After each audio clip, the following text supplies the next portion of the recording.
Here we have a new 2023 Jeep Wrangler. This one comes in the Rubicon trim level, and this one's going to be a 4xe. So we get that 2-liter turbocharged 4-cylinder hybrid powertrain, made it to an 8-speed automatic transmission. And this one comes in the Hydro Blue Pearl, and then we have black cloth interior. So coming around the front end here, you might have just heard where the engine shut off.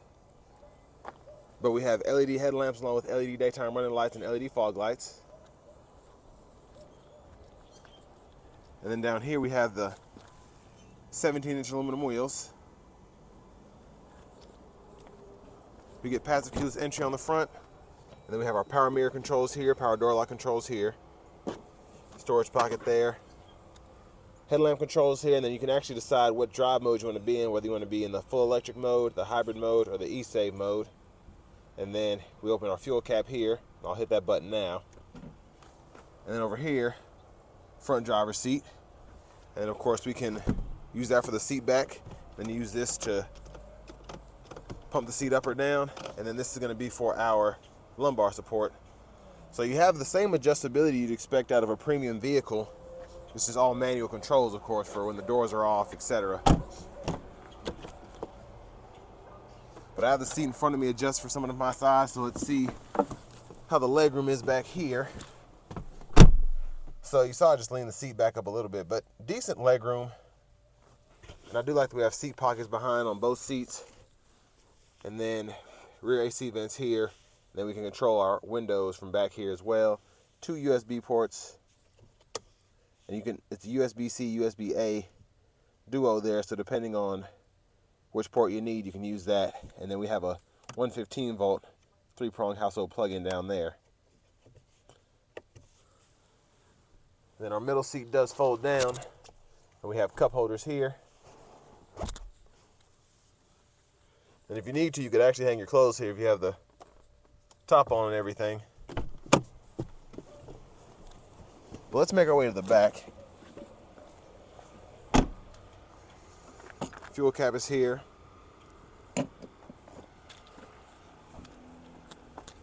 There's a view of our back end there. We do get the LED tail lamps. And this one has the trailer tow package. There's our exhaust.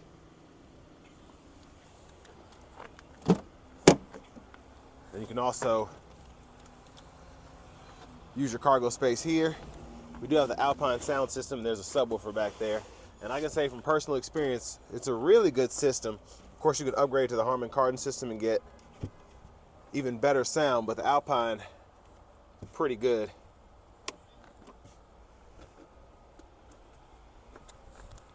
Let's close all that up.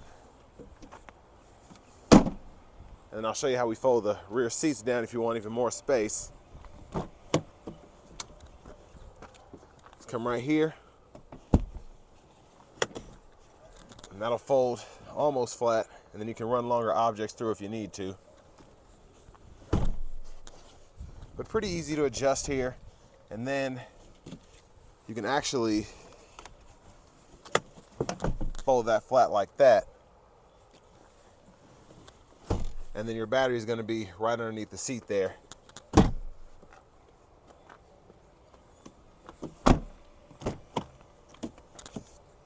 And then front passenger seat here, we only have the 4-way seat here. We don't have lumbar, or we can't adjust the seat height, but lockable glove compartment here.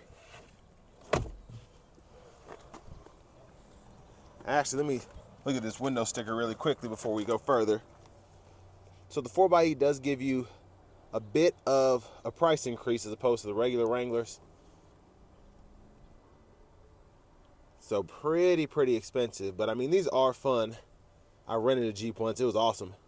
I didn't get the 4xe, but still gonna test it out and see how it does. The battery's depleted in this one, but I think you can get around 20, depending on how you drive, maybe 25 miles on a charge before the gas engine kicks on. And then to pop the hood, take this off. Then on either side, undo that. And there's that 2-liter turbocharged 4-cylinder. And everything's kind of tucked in there. But this is how you actually open it, pull that there, and then you just go in reverse to lock it back up. I will say this is very difficult to do with one hand, but charge port is also right here. You have a cap there.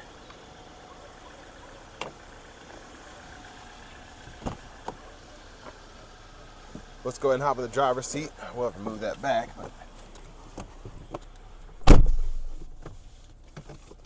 So leather wrap steering wheel here is really nice. It's hard to adjust this thing. There we go. So nice feel. And the steering dynamics, of course, are really good for a Jeep. And then over here we have our radio. So we do get the option to have AM, FM, XM. We have Bluetooth audio, and then we also have Apple CarPlay, Android Auto compatibility as well. We get a 3-stage heated seat for the driver and front passenger, and then we also get a heated steering wheel that we can toggle here. Then we have a button down here as well, which I'll show you all that in a minute. Then we have our apps up here. So what I like is the hybrid electric view. I use this on my Pacifica hybrid, so it'll show you how much power the engine's using and how it's charging the battery, and then as we drive, it'll use the battery and the engine, and it just different combos there. And then you can actually set different e-save settings on here. So I really like how you can really fool with this thing and make it the way you want to. And there's a navigation screen there. Settings are over here. If you ever want to see any of that, that's where everything is. And then we also get dual zone automatic climate control. So when I cut that on, you'll see we can set temperature. You can also sync. I like that we can sync and unsync without having to actually adjust certain temperatures. And then you have some of the knobs and buttons down there, and I like that you can actually adjust where the air is coming from here. Let's show the backup camera. And really, really good view from this backup camera. I'm pretty sure it's high definition. It just looks really clear. And then we have guidelines that follow you as you turn the steering wheel.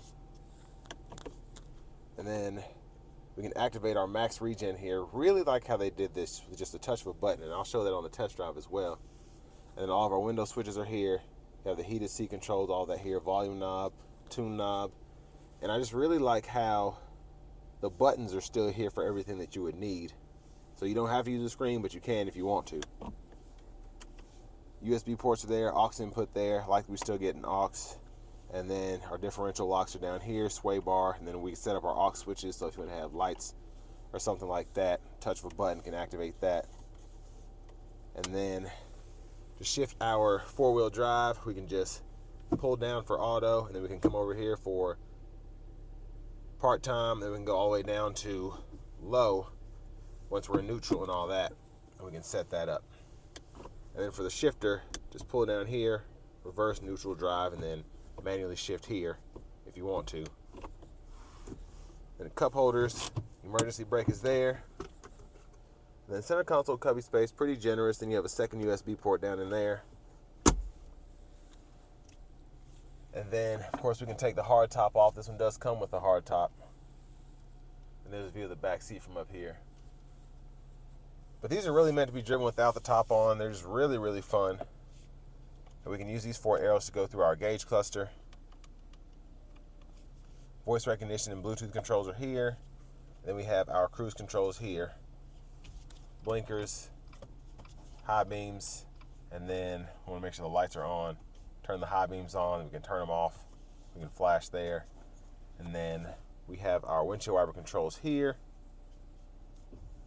So that's one time that we can do the rear wiper there, and then adjust the front wiper there. And then we can pull up for mist up front, and then we can pull back for mist in the back. There's our push button start.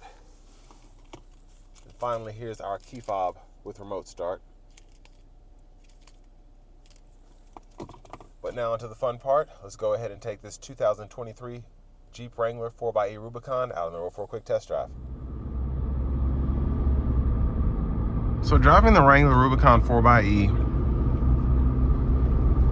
driving dynamics, of course it drives like any typical Jeep. You just got that kind of four-wheel steering feel there. But especially with the max regen on, like I have it on here, you get that real hybrid feel, having the regenerative braking on and just switching between battery and then gas engine, specifically in just a normal hybrid mode. Now you do have two other drive modes, an electric and an e-save. So the e-save basically saves the battery for later use. So let's say you want to save it to do, I don't know, but it'll basically make sure that you're using the gas engine to either charge the battery up or to keep the battery saved for when you want to use it. So let's say you're on the highway or something and you want to just save the battery usage for when you're in the city, you have the option to do that. So you're not necessarily using the gas engine and the electric motor while you're on the interstate. But really, just like the driving, it drives like a regular Wrangler. You just have the option of using an electric battery. So I like having the initial pull from the battery coming out of a red light. Now what's great about having the electric motor is, specifically when the battery's charged up, you really get a feel of somewhat of a feel of EV acceleration. Now when you have a dead battery like this has, the gas engine is what's going to kick on after about half a second, especially if you're trying to give it power, even a little bit. But once you have it about 1-2%, you do get that full effect of having the torque that comes from having the electric motor.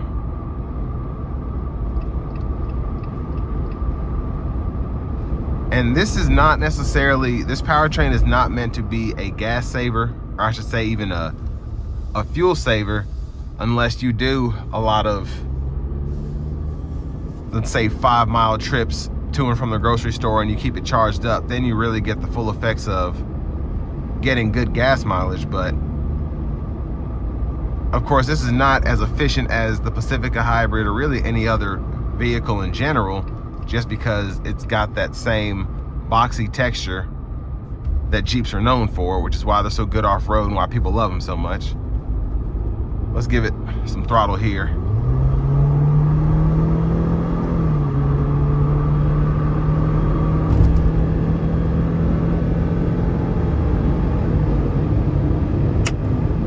Now with this one having the 2-liter turbo powertrain, you really still get that same feel of a really quick vehicle, as opposed to the Pacifica hybrid where you get more miles per charge in that battery. But this one having a 2-liter powertrain as opposed to having the naturally aspirated V6 in the Pacifica hybrid, this does feel just a bit quicker.